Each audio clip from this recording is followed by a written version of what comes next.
Well, hey, good morning, friends. I hope you are having a wonderful morning. I've already had a great morning. The picture that you are seeing with this constant contact email is a view that I got when I went running this morning and went across the Blue Heron Bridge and then went down by the water inlet and got to watch the sun rise and watch the cruise ship come in, and it was just a great and glorious day. It was one of those days where you're like, it is so good to be a person who gets to live here in West Palm Beach and live here in Florida at this time of the year. But it also just caused me just to reflect yet again how good it is to be reminded not only of the sun rising, but that at this time of the year we are celebrating God coming for us in the birth of a child. In fact, I hope you're very proud of your church, especially of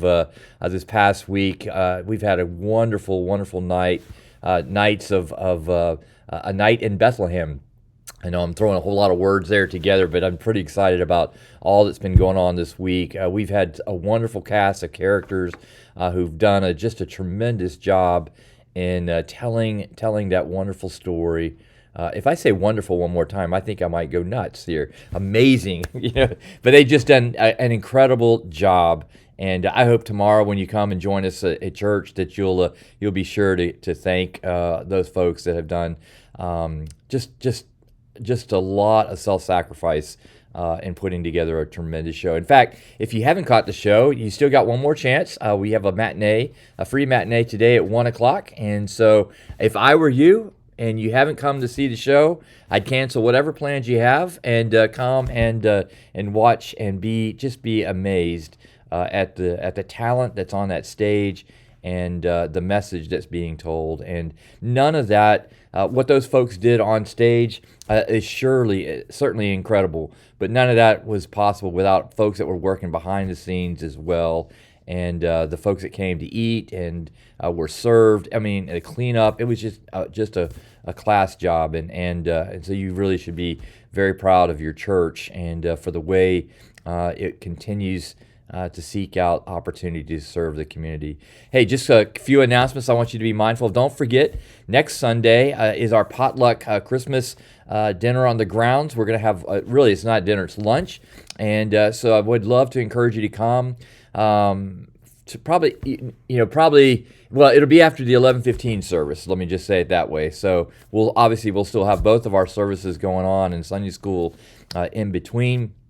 But then after that service around 12:30, we'll have a potluck. And as I think about it, I've been here.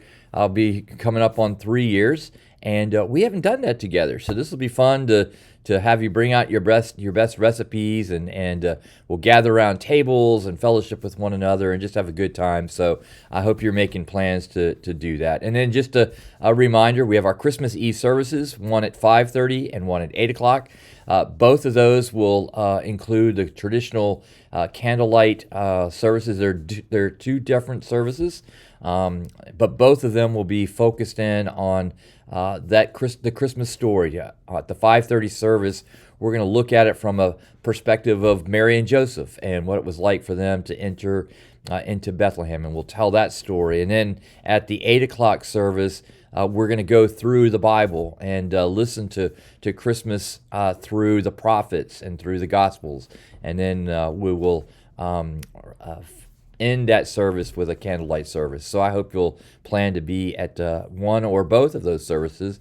And then, of course, we will have our Christmas Day service at 11:15, and will be a great time for us to celebrate communion together and just to enjoy the truth that God loved us so much that He came and He tented and walked amongst His people, that He came in the form of a baby who was completely powerless.